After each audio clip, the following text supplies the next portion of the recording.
Billion-dollar question: is DevOps relevant in 2026? Are we looking DevOps in the wrong way? ये DevOps की कहानी है और कहानियां ही नजरिया बदलती है. So today, let's talk honestly without any hype. Friends, every 5 years there is a change in software industry. Let's say shifting from system administration to software developers. Now it's DevOps. So the way of prospect, how we are going to see DevOps changing and evolving. So let's introduce myself. My name is Aseem. I'm the senior DevOps engineer working with this industry. If you want to make a career out of DevOps and switching from non-IT to the IT and from one domain to the DevOps domain, then do find my channel helpful in this. Do consider my channel, subscribing my channel, and you can find the content related to DevOps and the cloud on my channel, and with the projects as well. Do consider just going through the channel and viewing all the things. I have reading a lot of articles, Reddits, and in the conferences where we discuss about the transition from DevOps to DevSecOps and AI ops, different concepts. So where we do stand in the current scenario of 2026, let's talk about it. People are curious that is the right way to learn DevOps in 2026 as AI is taking over everything. So I have bring you some points. Let's discuss with this point as well. First, cloud shifting from one cloud to multi-cloud strategy. Okay, in the last quarter and before quarter in 2025, there is a disaster in AWS, right? Cloud computing. It was a downtime of AWS. Then it was repeated with Azure. Then it was repeated with Oracle. Then it was repeated with the Cloudflare. There was a downtime recorded for that. So now the enterprises are opting for multi-cloud strategy. So if you are the DevOps engineer who have hands-on knowledge on AWS and you need to have secondary cloud knowledge as well. So the combination can be AWS plus Azure, AWS plus on-premises, or a hybrid cloud strategy. It's very great having expertise in one cloud and the depth knowledge of it, and having the secondary cloud basic knowledge, so that you have expertise of two cloud where you can go through that. Okay, I recommend to have the AWS as a deep knowledge where you can learn about the AWS security provider services from AWS, going for the AI ML, right? Going with the Bedrock, going with VPC, security, AWS organization, different kind of things. You can opt for that. Then the secondary Azure, you have basic information that how it is relevant to AWS cloud, what are the services that do have the similar in this cloud as well. So this is what DevOps is no longer about the deployment. It's about what, why, and how you're going to manage your applications. So enterprises are looking for some candidates who has the strategy, the ownership, depth in one cloud, AWS, Azure. Expand your knowledge in Azure. Then discussing about the second point, cost plus ROI, return on the investment. So enterprises are looking for investment on which they want to see the returns of your returns on their profit on their application. Profit from the help of the cloud to have the security, scaling, and management using their cloud environment, right? So in this prospect, it will come with the cost and return on the investment. So this in 2026, success means how much does it cost and what is the return of ROI on the specific cloud environments. Why did the bill spike on last night? So if you cannot explain your bill why it has been spiked, you explain your bill cost 40% extra on the last night. So that means you are doing only deployment prospect as a DevOps engineer. You are not doing DevOps, you are only executing the task. Okay, there is a major migration is going between the cloud from the enterprises usage. So they are migrating using AWS to the Azure to AWS, and then GCP, vice versa.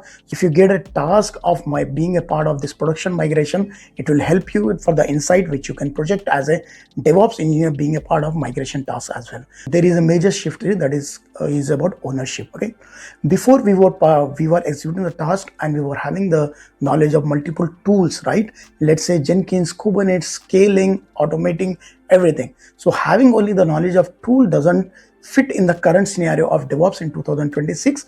So the projection will be that ownership. So enterprises are looking for someone who take a credibility on the ownership to betterment of their infrastructure, software architecture, cost impact, security aspect, patching management, who take ownership of this and execute the task and take the credibility, as well as in case of any disaster or failure, take accountability as well. Okay, So this is a part where the DevOps engineer's current scenario fits in the market. You should be able to explain the incident to the manager, take the accountability of credibility and accountability of your architecture. If it incurs a failure, you should accept the failure part. You should defend your architectural decisions, translate the tech usage into the business prospect, and you should able to write the incident reports which got through the root cause analysis and present to that to avoid any future incidents. DevOps is no longer the backstage job, it is a spotlight now. There is a shift with the two groups as well. There is a two groups. One group of DevOps engineer which having the expertise with the tools and the certification. Just check in the resume. They do find the expertise in the tools, stating Kubernetes, Jenkins, cloud, CI/CD pipelines. Group 1 certification and tool collection. Speaking to the certification, the DevOps engineer do have architecture, right? AWS architect certification. Even they have Kubernetes CKAD certification within full in the resume. And the tools they have worked with the Kubernetes, Docker, Jenkins, all XYZ, and the list of full of Docker, but lack of ownership. Okay, so the enterprises are looking for the candidate do have the credibility to take the ownership of their system, their application, and do the betterment for them. There is another group too that take accountability, ownership of the group, ownership of the application, where they are mentioned in the resume, stating that group 2 ownership driven engineers can we optimize this architecture? Do we still need Kubernetes, or we should use the Lambda functions for our applications? Can we optimize this architecture? What does our security log says about our application use cases? Our shield and WAF protection is still effective, or do we require any enhancement related to the security aspect to avoid any DDoS attack or rating limit, security check, bot attacks?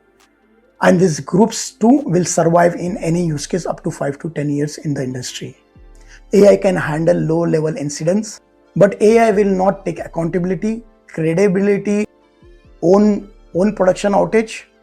No organization will say AI caused the outage, that's fine. We will ask the DevOps engineer what is the reason behind it. Final reality check, DevOps is not dead. Execution only DevOps is dead.